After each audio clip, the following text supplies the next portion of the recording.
Hello everyone, Sir Jules here, and for today's video, we will be discussing about our lesson 1.7, which is the noble gas configuration. Now, by definition, the noble gas configuration, or NGC, this is like a shorthand version of our linear electron configuration. So, this type of configuration will come in handy, especially for those elements that are way down below in our periodic table, which have larger number of electrons. Just for example, let's have tin, which has 50 electrons, chromium 24. So this is like a shorthand or a shortcut version on how we could write possibly our linear electron configuration. Now, before I show you on how it looks like, let's just have a few more discussions about noble gas and let's get to know them. Who are the noble gas and why they are called the noble gas? As you can see here on my picture, we have the following elements. It's the helium, neon, argon, krypton, xenon, and radon. Now, where are they located and why they are called the noble gas? Each of them has their respective grounds, as you can see in the picture. Our noble gas can be found on the rightmost part of our periodic table.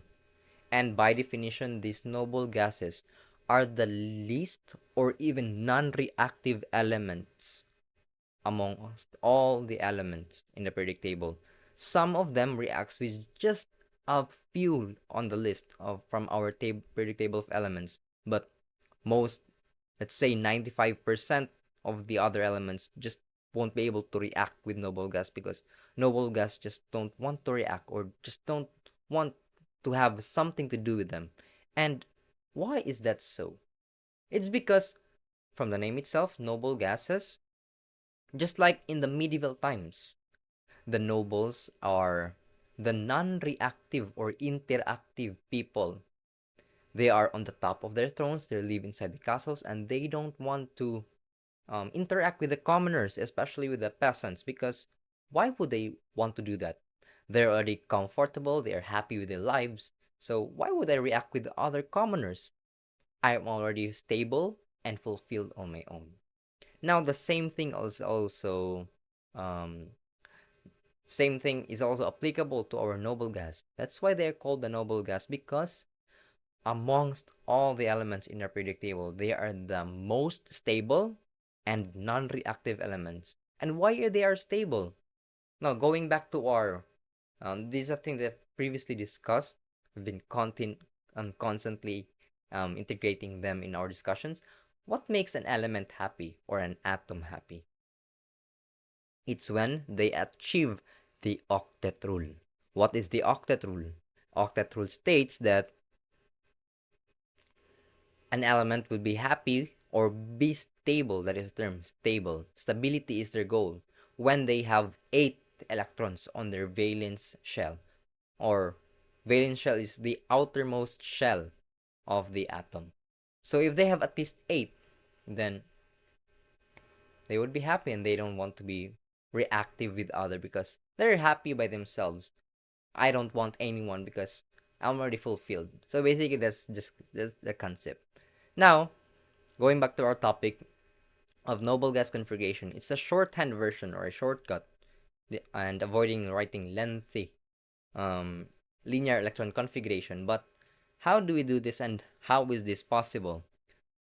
As you can remember that our linear electron configuration is constant. It's like a unique identity for each element. And the same thing is also applicable to our noble gases. Our noble gases ends with specific um, configuration, which is easier to memorize. Just look, for example, neon. Neon, argon, krypton, xenon, and radon, all the way down. They end with 2p6, 3p6, 4p6, 5p6, and 6p6, and helium 1s2. So, if you can know this, or you can memorize the configuration of these noble gases, you just have to memorize these end letters or numbers, and then you can continue towards the excess. Let me show you what I mean. Just for example, I have here an example of a sodium atom.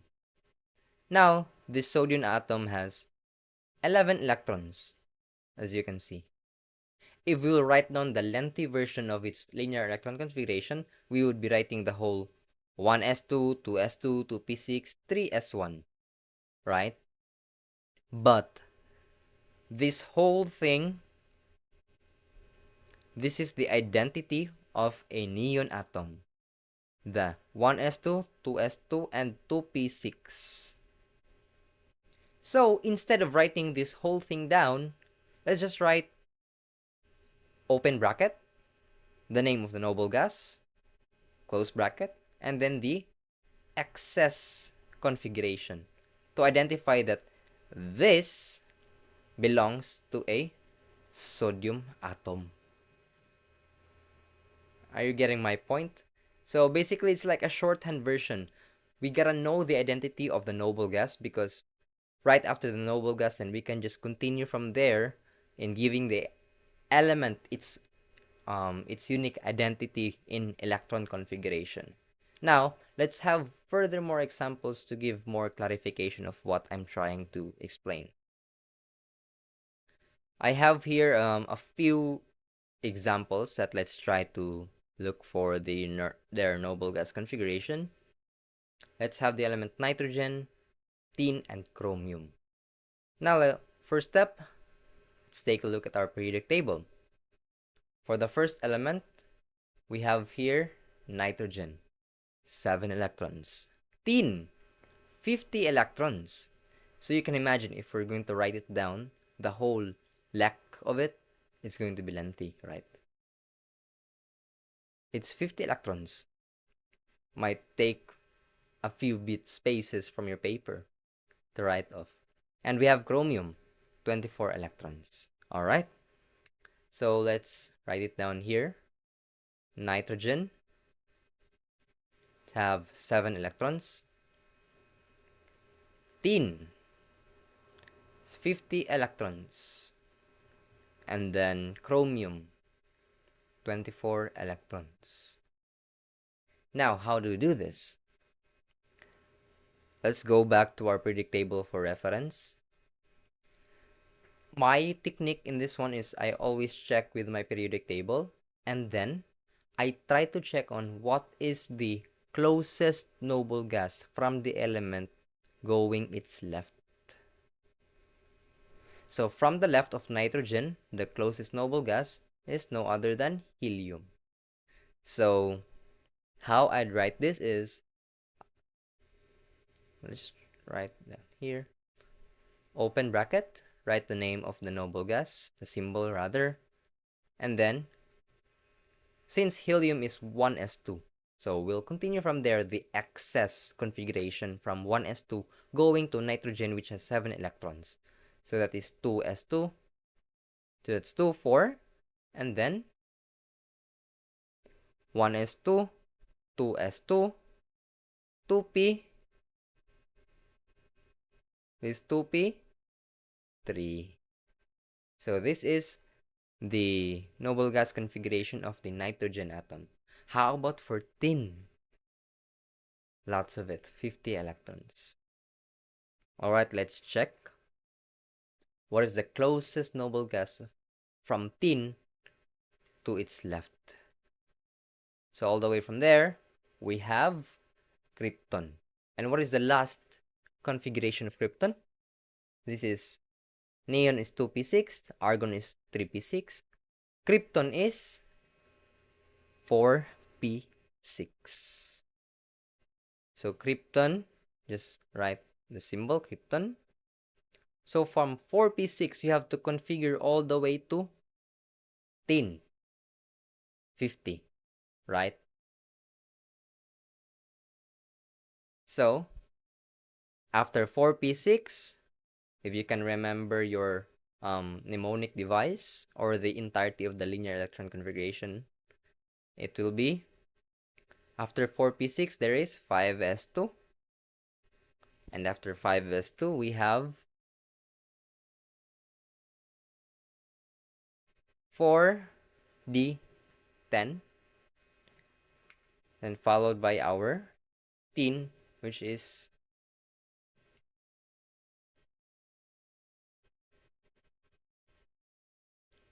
5p2. So that is the noble gas configuration, or the shorthand version for the electron configuration for tin. Now how about for chromium? Let's check with our periodic table. Chromium is right here, so the closest noble gas going its left is argon, and argon ends with, correct, 3p6. So argon, let's write it down, argon, that is 3p6, and we have 4s2 and followed by 3d4. Alright, so that is the noble gas configuration for these elements. Now, to double check, just making sure that we are correct, let's try to write the long version for these elements. Alright, so let's have nitrogen. This is 1s2, 2s2, 2p3. 2p3. Total of 7 electrons. This is correct. Now for krypton, let's try to write it all the way down. So this will be 1s2, 2s2, 2p6, 3s2,